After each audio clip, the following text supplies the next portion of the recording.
Welcome to the Conscious Dominance Podcast, where Andrew and Eric, two dominant men in dom sub relationships, discuss how we approach our dominant roles from a conscious and loving place, and what we learn about ourselves through the deep intimacy that these power exchange dynamics make possible. Sit back and enjoy the show. Eric, glad to be here again. It's good to be here, my friend. Conscious dominance number, I'm not sure, but we just keep going with these and having a good time. Yeah, I think we're damn near 20 right here at this point, but yeah, it feels good. Yeah. So you brought up this topic today to go kind of back into some things we've talked about before and that we've gone into on a little more surface level, but you wanted to dive back into a couple of these ideas and topics for your own reasons because of some changes that you've experienced in the application or the practicality of them, yeah? Yes, and I specifically the necessity of inner work and like a self-reflective practice and a way in real time to, first of all, regulate your nervous system. Second of all, to assess the situation and what's occurring. And this is not an option. This is not something that's like, oh, in theory, that would be nice. It is if you want to be successful, if I want to be successful in my relationship, and I don't want it to be stuck in the eddy of depolarization, I must create a practice that allows me, when triggered, when inflamed, when I'm hearing her truth that's painful, that I, in that moment, if I can do it quickly in that moment, come back to a place, or if necessary, take myself out of the situation, get back into centeredness, and then come back to the situation. The whole point of my inner work and of my reflection is my capacity to hold her truth, the feminine voice, and to be able to then to hear that and distill that and not to take that as a directive, not to take that as a recriminating thing, or not to be defensive in this, not to ignore it, not to stonewall it, not to come back and be all defensive about it, but rather to take it in and then alchemize it and then move forward with it. The truth, her voice, you said this in a previous podcast, and it's true. The most valuable thing in your woman that will never stop is her voice. And essentially, even if she couldn't have a voice, she could write or she could communicate through technology, that will always be there. Her body is not always necessarily going to be there in the same way that you might want it to be, but her voice will be. And her voice is a wisdom. And the point as a woman gets older is that she gets more and more wise. And this is what it is to move into the stage, like a crone stage. This is the whole benefit of what it is when women go through menopause, is they gain wisdom. And if I as a man cannot hear that wisdom, or if she needs to keep figuring out how to say it in a way, contorting herself, where I feel better, I feel safe, then that's putting her in her masculine. That's putting her in the leadership role. But if she can just come right out with it and say what's upsetting her, or what she's afraid of, or whatever might be the case, then I can hold that in that moment. What I can do is I can immediately put her in her feminine, put her in a place where she's soft, put her in a place where she's submissive and she's surrendering to me. And that's the quintessence of what we mean by the conscious dominance, because the conscious dominance is truly an inner dominance. It's an inner strength. The impact and the effect is on the outside, that there is a dominant and a surrendered submissive. But that is the result of me having done my inner work, me having done a practice that I go back and I hold myself and then come back to the situation. I have some specific stories, if you want me to get into, that I can tell you and show you in real time the transformative impact of this.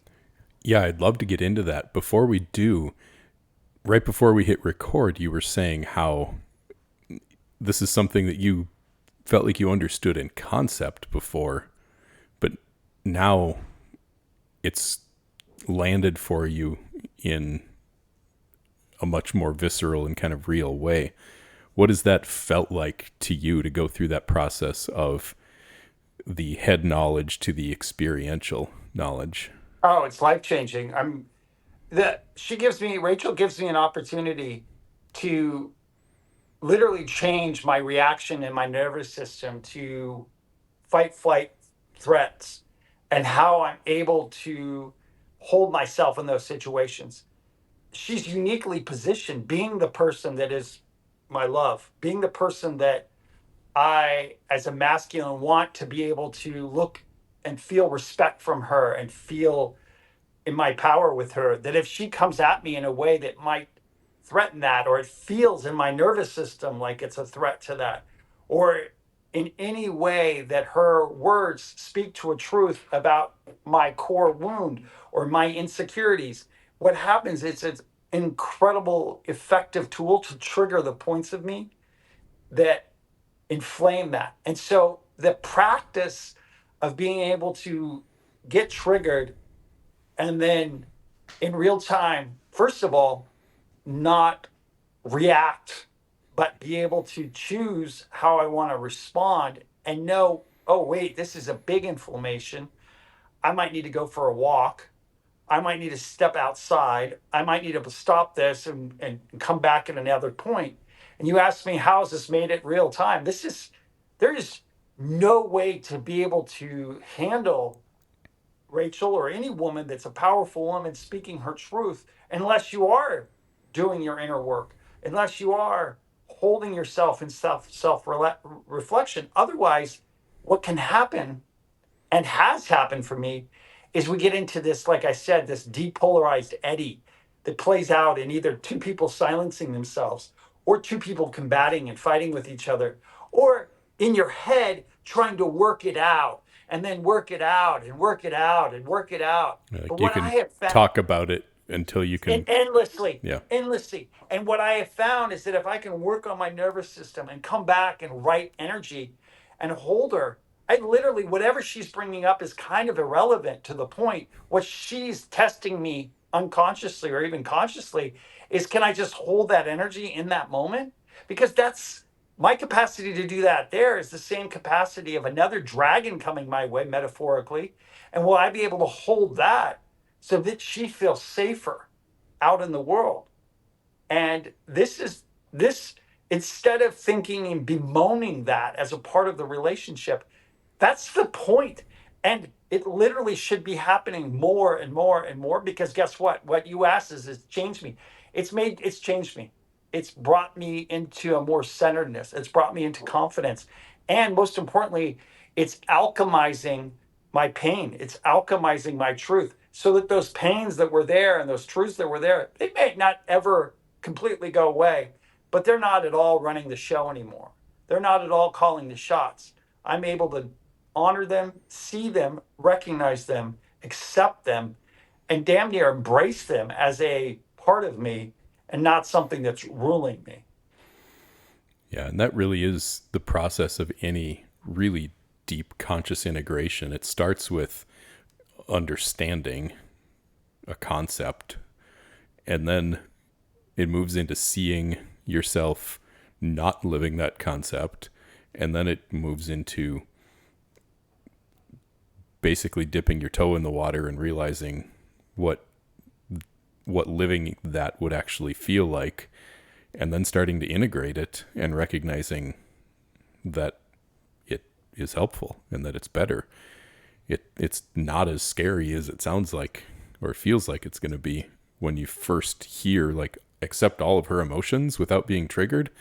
Fuck no, right? That at first, most guys are like, fuck that.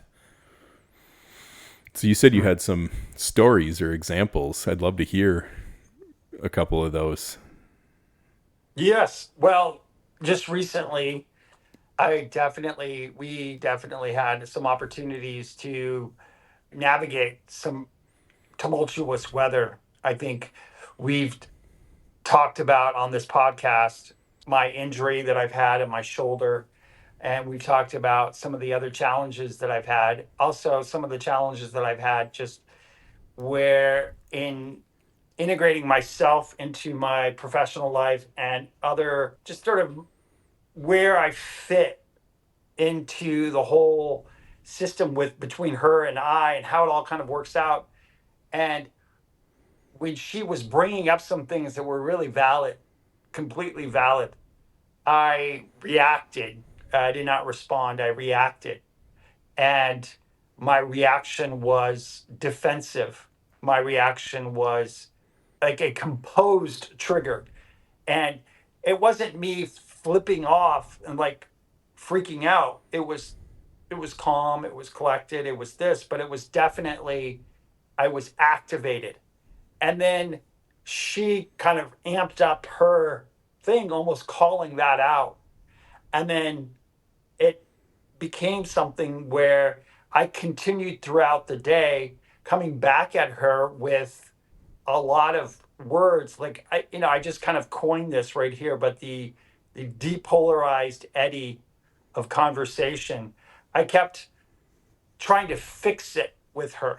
I kept trying to send her texts. There's an interesting thing that from attachment theory where there are people that are like islands and then there are people that are more like waves, right?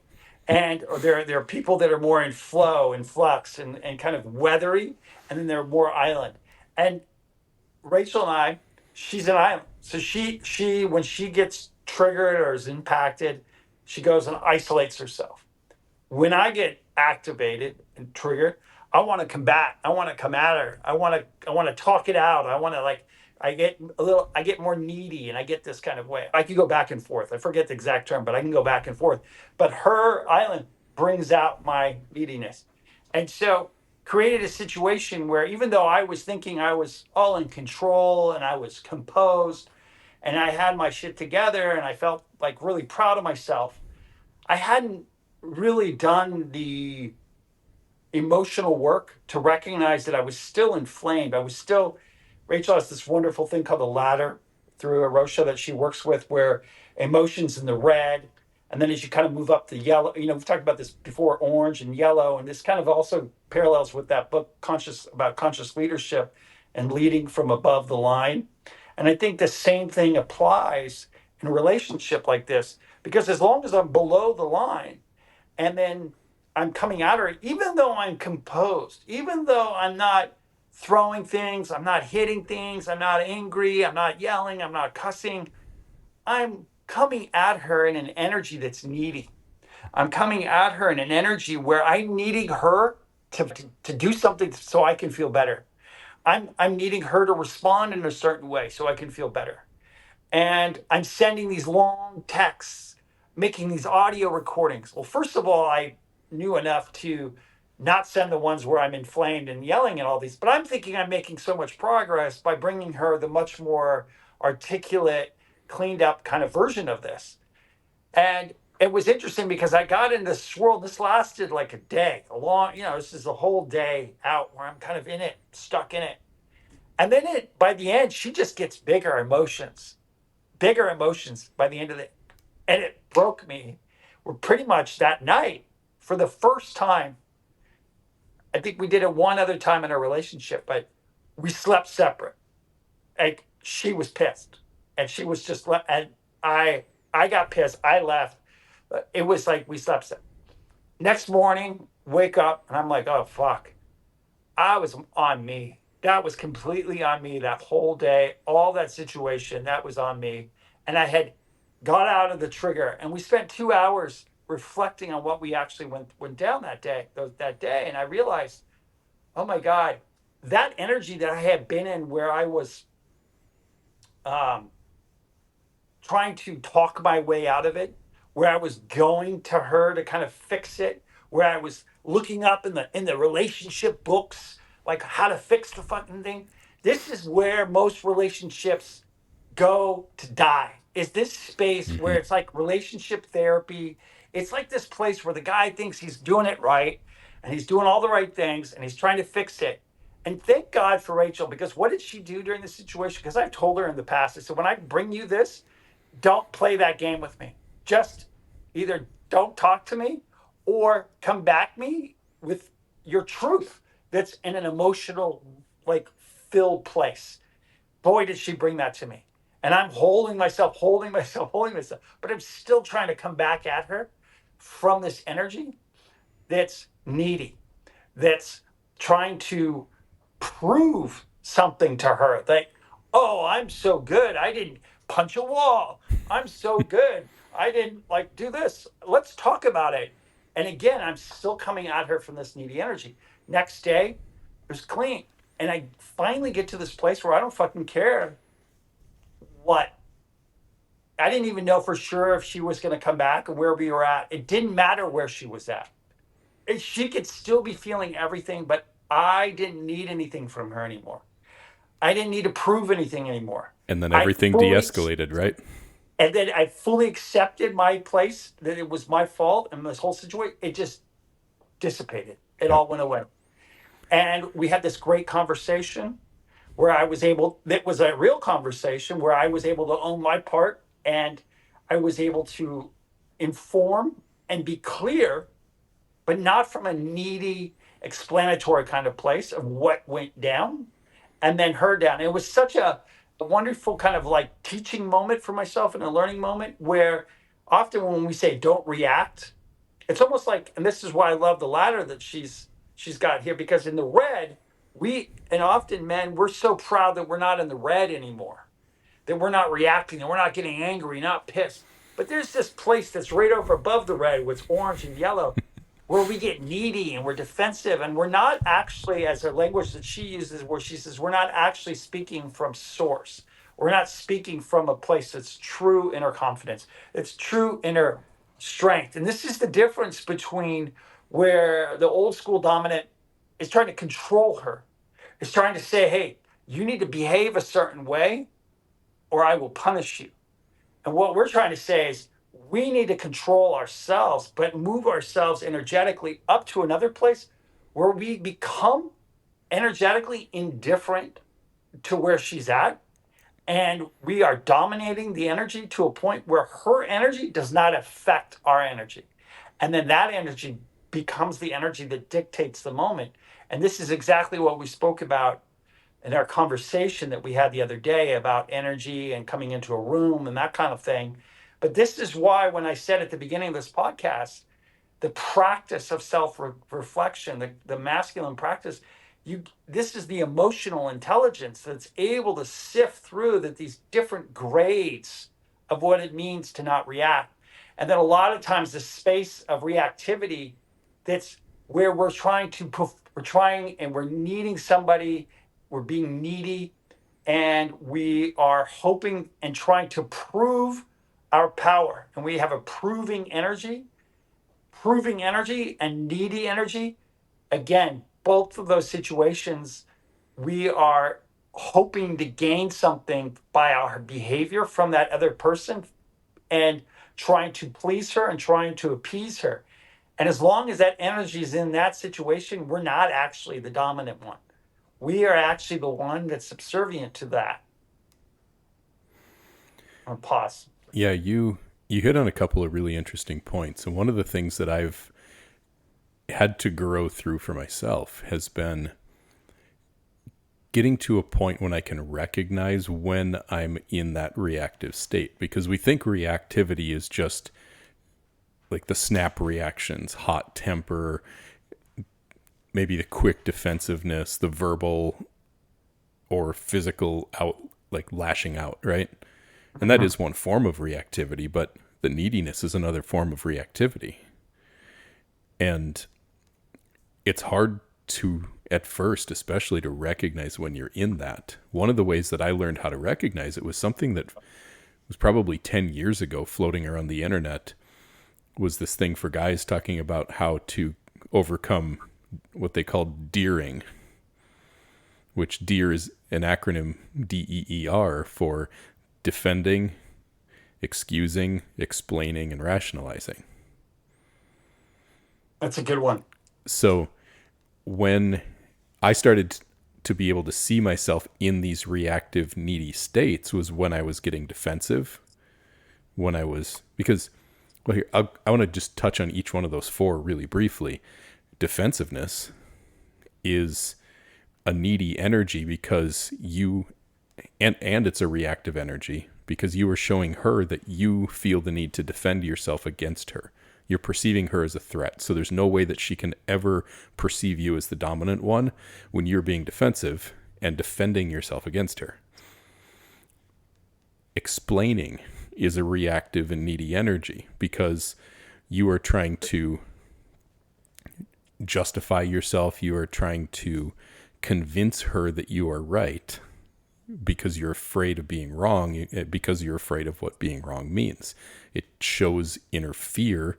If she feels you being driven by fear, she can't see you as dominant because you're not actually, to your point, you're not actually dominant. You are being submissive to the fear inside of you. You're being dominated by your own fear. Excuses. Making excuses for your behavior is avoiding responsibility. That is both a reactive and needy energy because you're trying to get away with something. You're trying to avoid something. You're trying not to have the truth seen. You're trying to make excuses to get away with it. And if you're avoiding responsibility, guess what? She's not going to see you as being dominant. She's not going to see you as being in charge of your own life in a way where she feels safe to let go. And if you're rationalizing, you're looking for validation, which is a reactive and needy energy.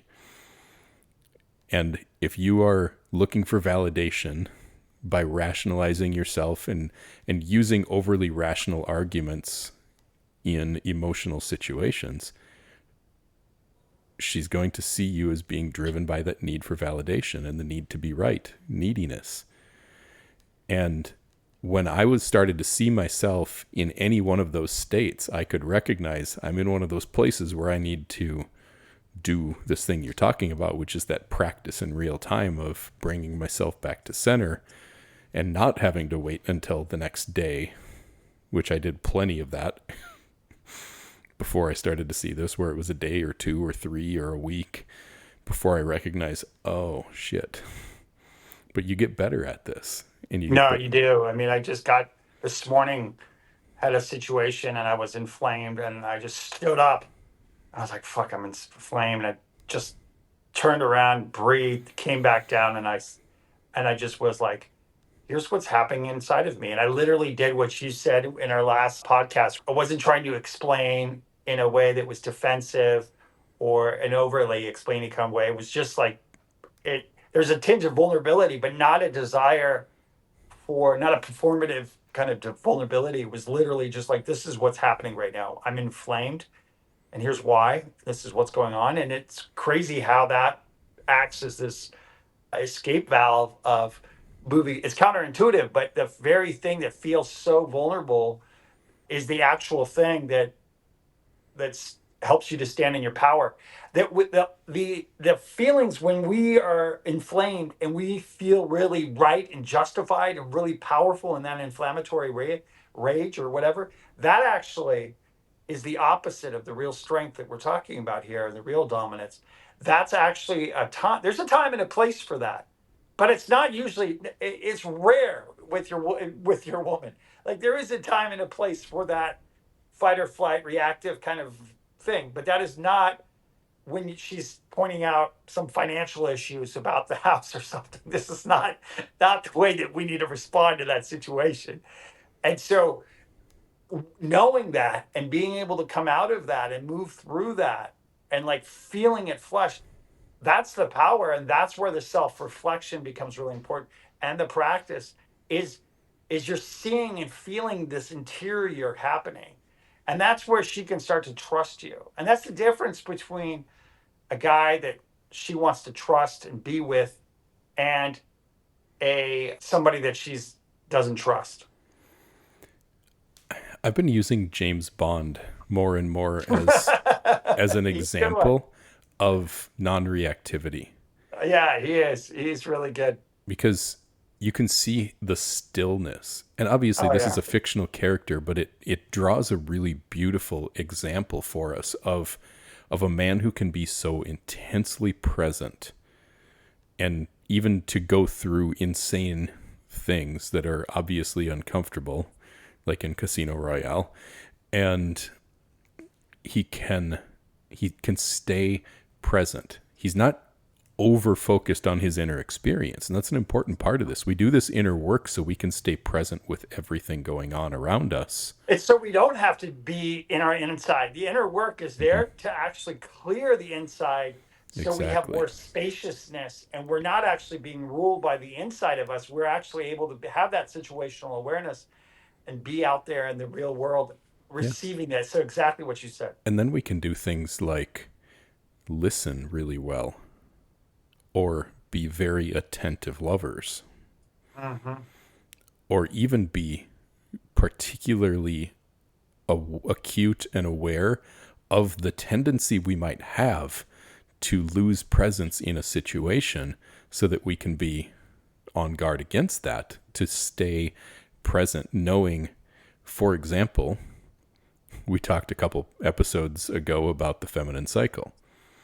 Well, Dawn is right now about to go into the luteal phase of her cycle, which is when all sorts of things start to happen and change as her hormones crash leading up to the period. And for me, I've gotten to know that in this next week, roughly, of our lives, there are going to be opportunities for me to recognize that she might do or say something that has the potential or tendency to activate something in me, to put me into one of those reactive or needy states, one of the deer, and No, and then just lose everything the down the drain from that situation. So then I can be more aware of this. I can know that, especially starting, this is why we keep track of this, by the way, why it's a good idea for us as men to keep track of it. I can know that roughly Wednesday of this week through Wednesday of next week, I'm just going to wake up every morning and remind myself, yeah, just stay present and breathe and don't take anything seriously. Like, have a James Bond moment where you can just watch and observe everything that she's doing, feeling, saying, and understand the lens that it's coming through, that it's coming through a hormonal lens. Don't take it too seriously. Definitely don't take it seriously immediately. Stay in yourself. Don't lose yourself in this. I can just remind myself of that because I know that there's a pretty good chance that it's coming. mhm. You know, this last these stories I just told you about, those all happened during the luteal phase Of for me. course So they did. and I even knew it was the luteal phase. I even gave myself the little speech, but the little speech, the luteal, like I'll give myself credit here, kept me from getting into the ret. Like I'm like, oh, she's the luteal. I'm thinking I'm doing so good. You know what I mean? But it still wasn't quite enough. Next time, hopefully, I have to pre-pave the way and do a little bit more of that inner James Bond in the morning just to prep myself. I think that's part of it. Is what you just said. Is sometimes you've got to go into a situation with her where you're not expecting that warmth. And I think this was part of the thing that was triggering for her. Was I was coming at her needing her to be in a more feminine space and provide this sort of more of a that yeah feminine space, and she just didn't have it, and I was critical of it, and she just had none of that. Like it was like, and that was my bad for being like fully own that, my bad. And boom, she came right back at me. And that was me who even knows about this stuff and is studying, is conscious and all of that. And I still, it's a work. This is why it's great to be in an awesome relationship that's fully committed, because just like being a parent, you can keep making mistakes and then keep getting better and keep improving and keep seeing it, and then the next time, the next time. And that's awesome. And so it's not to, for me, it's not to, oh, I've fucked up. It's like, oh no, let me do an action report on that. Let me write about what happened. Let me learn about that. what and reflect about that, so that next time when that comes, it's going to be better. And that time was actually better than previous times where those things were brought up. And because those things were so bad in previous times, she hadn't brought them up. And this is the problem. And this is what men think. Oh, I don't want a woman. They react in such inflamed ways that most women actually keep their mouth shut about lots of things, and lots of things that they just, that are even innocuous, that aren't even that big of a deal, because their man can't handle it. And so they're actually not, and you've said this before, but they're actually not in relationship with that woman. They're in relationship with a portion of that woman, not with the true feminine spirit. Because I feel like you're in relationship with a woman's femininity to the proportion that you can hear her truth and her words. Let me say that again. You're in relationship with a woman's feminine energy to the proportion that you can hear her words, her truth, That reminds and me, hold them. yeah, that reminds me of something that I just wrote earlier today that I'm just going to read right out of my notes here. So this will probably not come out perfectly clean, but this is like straight out of my notebook. I'm always trying to work on my own strength, not so I can be some masculine ideal, but so that I can be unoffended, non-reactive, and not triggered, because I want people to show me their real truth. And if I'm getting upset, triggered, or reactive in some way, I'm showing them that I can't handle what they're bringing me. So I'm always trying to be solid enough so that others can be whatever they are and however they are and be accepted in my presence. Someone showing me their truth is a privilege. And if I show them that I don't accept the truth of what they are experiencing, then they might not show it to me the next time. That's, Andrew, that's beautiful. Maybe you should have a podcast or an Instagram or something where you can share these ideas, because I feel like you've got some really, really I, beautiful I, things I to share. should, like, maybe I should have a podcast. Dawn and I could call it Dom Sub Devotion. And then Yeah, we could have an Instagram account and call it like Infinite Devotion. And that would be I, awesome. But I maybe you could write on that Infinite Devotion podcast. yeah, It was such eloquence that people will come to you and want to hire you or talk to you more. that's a brilliant idea. I bet I could make a living doing that. Yeah, maybe that could be your job. No, So but you are, that is really beautifully put. I haven't thought of it that quite that way. And I really feel like you were able to articulate that in a way that really, yeah, it's really beautiful. And I think part of what I want to add to that feminine expression, it's also the woman's sexuality, yeah, her unleashing of her sexuality, because that part that you were just saying is, you want her in her surrendered state, the overflow of that, all of her. That's where, are you able to do that to her? Are you able to do that to anyone? And then are you able for her to feel the devotion that you have to her and her to you? And then it becomes this, like, the relationship becomes a alchemizing, almost like a nuclear reactor that sort of creates more and more of the good stuff. right, right. Because if I can't accept a part of what Dawn's experience is, if I can't accept a part of what her truth is, and when we say truth, by the way, I want to just put a couple sentences of language to this.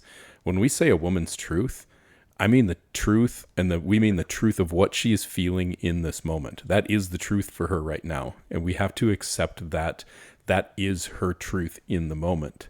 It does not mean that it is always based in deep truth. It doesn't mean that it's always factually or logically true.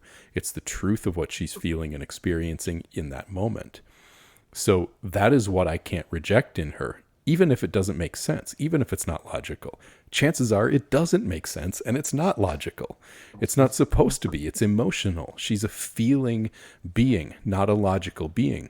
We make her into a logical being at the expense of her joy, her pleasure, and her sexuality. We cannot make her into a logical being without losing all of those things. So when we're talking about accepting her truth, we're meaning whatever she's feeling has to be okay to be felt. Otherwise, she's going to start questioning whether she can share what she feels with you. And when you have a woman in her head thinking about what she feels, then you have a woman who cannot be open and free in her sexuality. Period.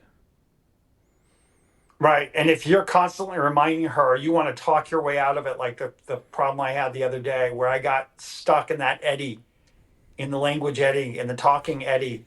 And bless her, Rachel, for not playing my game with me, and and showing that and staying in her feminine expression and staying there, and that is a practice actually that's been really powerful for us. Is that I have requested this of her, that I, when I'm inflamed and I'm in this space, like, don't get in that logical place, don't start talking, don't placate me, don't make it better for me. Let me suffer. And this is what I want to talk a little bit, kind of take this a little bit and talk about the necessity of pain, the necessity of suffering, the necessity of being lonely, of struggling with this. Because what happens when in these situations is I have so easy, she could come and soothe me.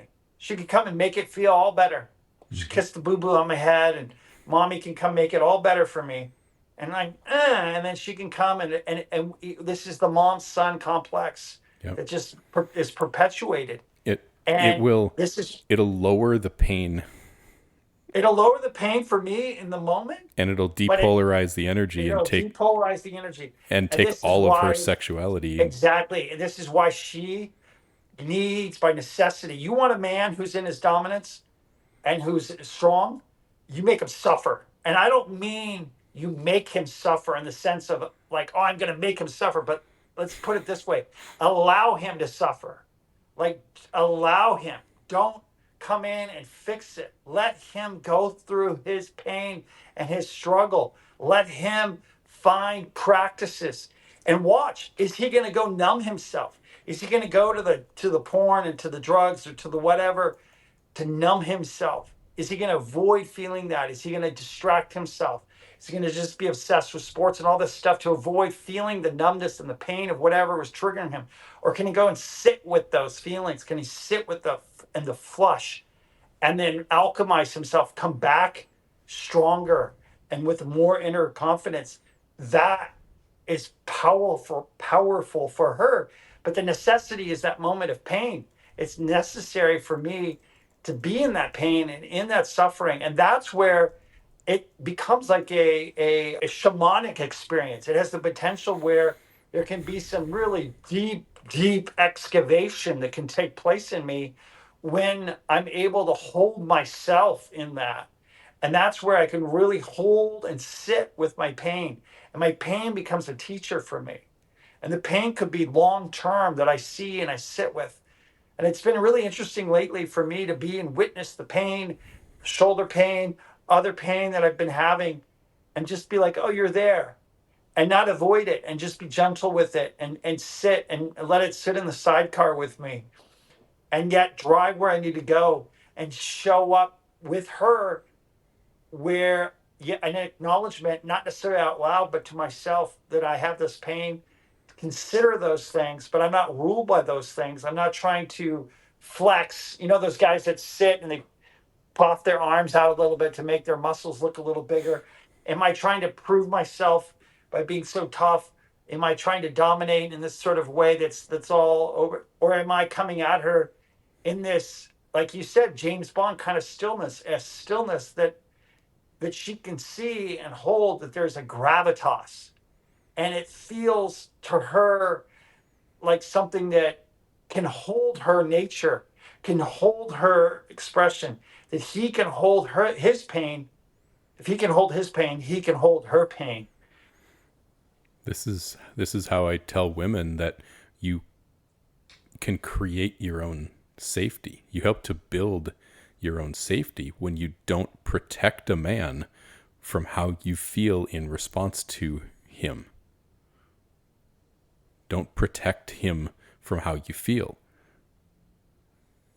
You're actually hurting yourself as a woman. You're hurting yourself when you shut down and don't share how you feel because you're afraid it might hurt him. He needs to feel how he's hurt you. Like, I need to feel how my actions hurt Dawn. You need to feel how your actions hurt Rachel. That's the only way that It's you. just like, yeah, for sure. It's like if you're playing a sport and you mess up, like you got to suffer a little. I mean, you got to feel the impact of Mhm. it, you know? Like, and this is where, you know, ultimately, like in the biggest, most gravity kind of way, there's life and death situations where when you mess up, people die. And it's not necessarily this, but it is this. Because if you go out into public and you mess up and you're emotional and you're this like this and you do whatever, you have car road rage and you're like racing the guy next to you, you know, I've done that before. Like I'm guilty of that, where some guy's being an asshole, so I'm gonna be like not let him in, and I pull this shit. She looks at me and she's like, I'm like, oh fuck, there I go, proving myself, being in the but that's literally it's dangerous. Like that kind of reactivity, that triggered state, like this is not something that casual. Like, and it's more and more important. And that's why to all the women out there, stop placating, stop lying, stop keeping your mouth shut. Speak, use your voice. Mhm. If he's a man, and he wants to be at all a dominant space, he'll he might react. It might suck. You might ruin the moment. You might ruin the days. It might take weeks, months, but if you love him, he'll get better. He'll get better. He'll get better. You'll get better. And it's a process. I mean, this is not overnight. It's not something that it's like anything. You have to practice it. And it can only happen. You can only practice this by doing this. Like you can't go and it's not the same as having someone else speak their truth. It's the woman, it's your woman loving you speaking her truth. That's a very different experience for me than somebody like at work yelling at me or somewhere else. Those are different. And it's for men that it's your woman that's the most triggering. If you're a masculine, it's the feminine that you love and respect the most that's speaking a truth about how you're not showing up, or that you're not actually, for her to tell me that I haven't been in my stepping up to my responsibilities, that I haven't been able to be in a space of responding, been reactive, that I've been proving that I've done, that I have been guilty of the very things that I claim to be on this podcast, and that I claim to be, she will call me out when I'm out of my integrity. That's what I want. I tell her to do that because then I can trust that when she's telling me, God damn, I respect you, I love you, it's the truth. And you can only trust the truth when someone tells you the truth. No, let me say it this way: you can only trust the truth of the good stuff if someone can tell you the truth of the bad stuff or the difficult stuff. Otherwise, their truth is just placating. It's just it's just trying to make you feel better in a way that's full of shit. You want to talk about some of the most powerful expressions of love that I've ever received from Dawn? They are these things when she comes to me and, for example, thanked me for being so patient with her when she recognized how much hell I went through, basically just holding myself together for all of those years when she was completely unconscious and shut down and numbed out and in a survival mode, fight or flight for years. And when she recognized that and saw how much patience I had to have to stick by her side, to hold out for something better and for something better between us. And when she saw that and was able to come to me and say, you know what? Thank you. Other times when she's been able to come to me in response to being able to hold this kind of strength that I've had to work my ass off to develop, when it impacts her in a way, when she's just struck by gratitude that brings her to tears for how much she appreciates me, there is no feeling like that on the face of the planet. Oh, it's the best. Eric, you mentioned practices, specific practices that you use when you find yourself in these moments. And I'd like to spend a little bit of time talking about what is it that we do when we find ourselves in these moments of maybe either noticing that we're getting activated or when we know that we might, to try to avoid getting activated in the first place. What do you do in those moments when you, especially when you catch yourself maybe already in the reaction, Yeah, to nip it? to nip it. I mean, none of what I'm about to tell you is original. So I'll just tell you what I do and what works for me. And Yeah. I think the most obvious one and the most important one is actually breathing.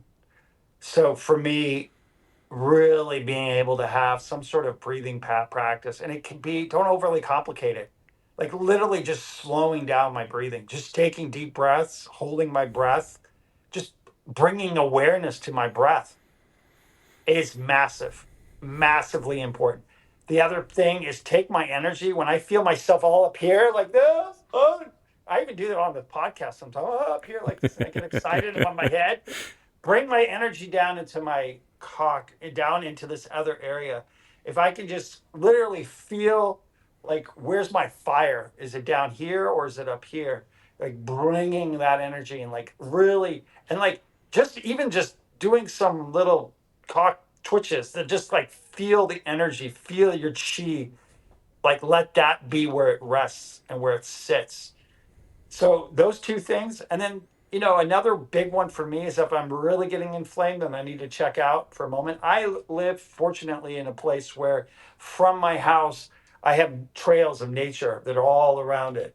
I can literally walk out and get on a trail for hours. It's an amazing place to live where I'm so privileged. And I have that is a practice that I do daily, regardless if I'm triggered. But if I'm upset anytime, and I'm really upset, I just immediately hit the trails. And I immediately, so being in nature for me, and I think what that nature does for me is, especially when I'm in a place where I can't go to Rachel to soothe me or to comfort me or to be in any sort of place because I'm in that needy energy. I can bring my neediness to nature. I bring my neediness, I bring my like proving, I bring it all there. And I'm able to put a little headphone and I often will make recordings on my phone, like someone gives a fuck, someone out there, but it's just my little phone thing, and I'll just bitch, I'll just go for a walk, and people think I'm crazy, but it's all right because it's not that very crowded of a trail.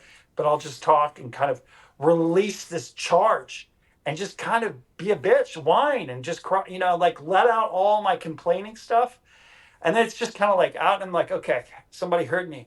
But it's not, I'm never going to send it to anyone. And then I go back and I literally delete it. Lately, I've been kind of keeping it because I'm interested, reminding myself, oh my God, like, because it sounds like I don't relate to that person. And I think it's really important for me to see that when I'm triggered and I'm in that state, that's actually not someone that I want to trust. That's not someone who's thinking clearly. So, definitely what I have learned very much to do is I'm not going to go and try to make big decisions or interact. And I should not interact with her lately. Like conversation where I got a little, I was like, oh, I'm good enough, I can start interacting with her. No, don't.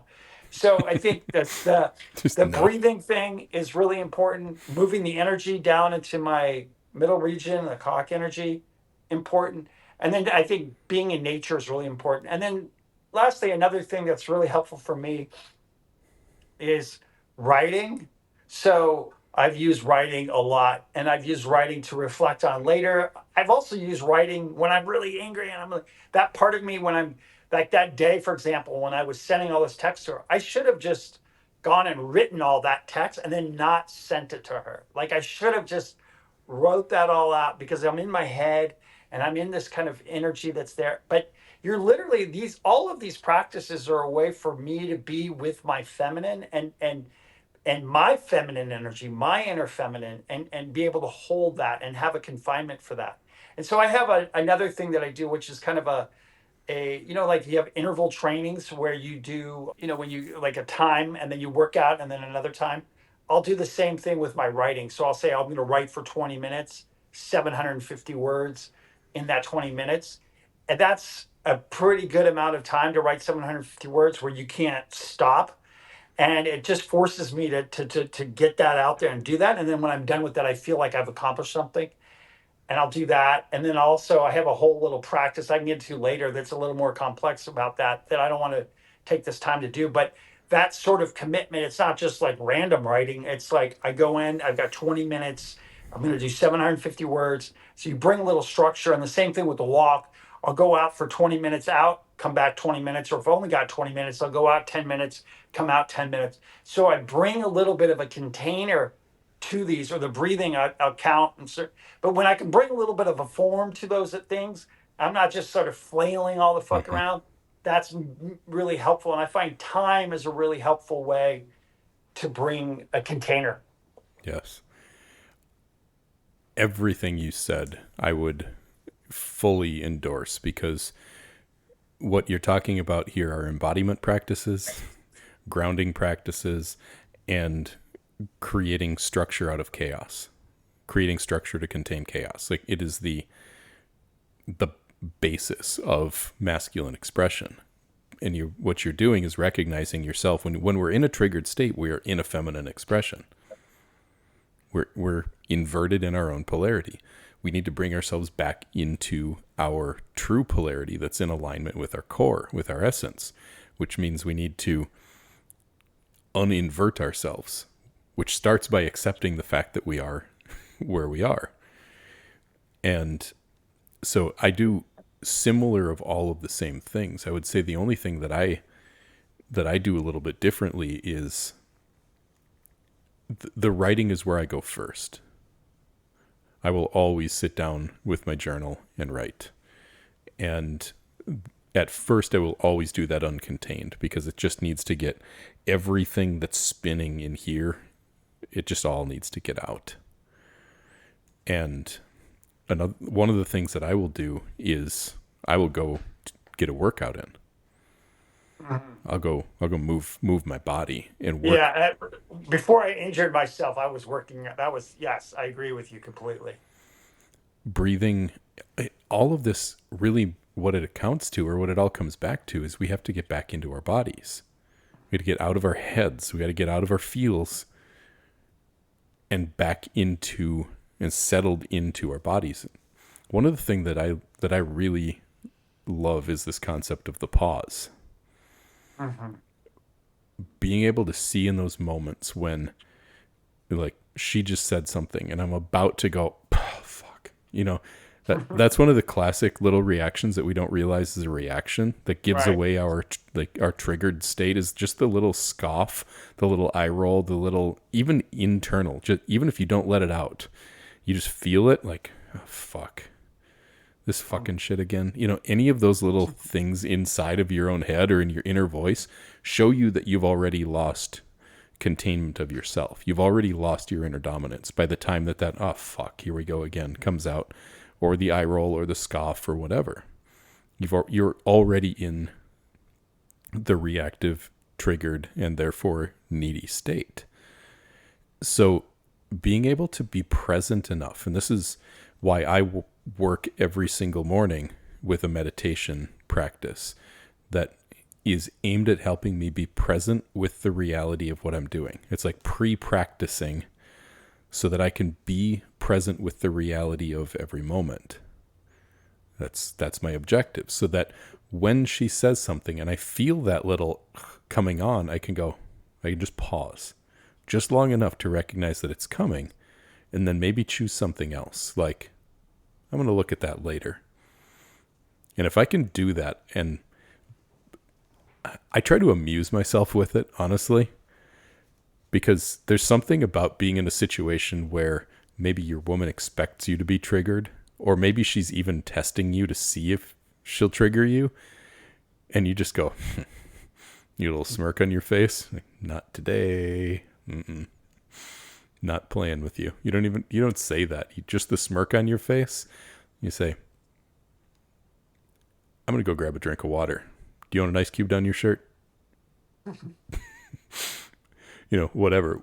We should do an episode on feminine testing and handling and passing tests. That would be a great conversation. That's not for today and how we handle those tests, but that's a couple of the ways that I handle those things. just getting to a point of being present enough to recognize and to be able to take that breath, have that 1 or 2 seconds to be amused with the fact that this is happening rather than upset that it's happening. I think that's excellent. And that we can start practicing that all day, every day, in any situation with anyone, not just our woman, anytime that we're starting to feel a little bit of that reactivity or that inflamed space, Yeah. to be able to take that pause. How about when you drop something and you go, ah, motherfucker? Or something like hits your finger and your reaction is, ah, god damn. Can you be present enough to see that thing happen and not react, to see the thing drop, to feel the pain in your finger without reacting? Those are the little practice moments that'll help you make this possible in all the other moments. Can you hit your finger and go,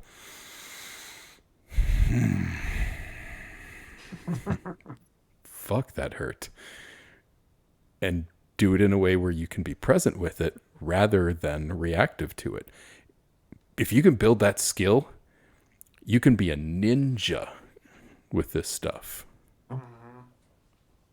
But we're so conditioned to have that quick twitch reaction to things not going how we think they're going to go or how we want them to go. That's so true. It is. And that's why it's a practice. It's not something necessarily that we're good at, but we can get better at. Absolutely, we can. And For sure. you will. Absolutely, you will. And you're experiencing that right now. You're experiencing the evolution of getting better at it. So am I. It's just a practice. I've been practicing a little longer than you have, but it's like we just keep getting better and better and better. And this is the path to untriggerable or to non-reactive. I come from a long line of Irish tempers. My grandfather had a temper of all tempers. And a lot of people say that I'm a lot like him, which is an honor to be like him. But my temper when I was a kid, oh my God, it was embarrassing how bad it was. I literally couldn't play sports. I got kicked off of teams. I've told these things before, but it was just so bad. And I completely stopped whole swaths of my life because I didn't trust myself. And I think I might have mentioned on this podcast before, but I've been fired from at least 3 different jobs because of my temper, from being triggered and inflamed. So it is definitely something that I have had to work through. And in my previous relationships, I mean, they were just a constant state of being in the triggered.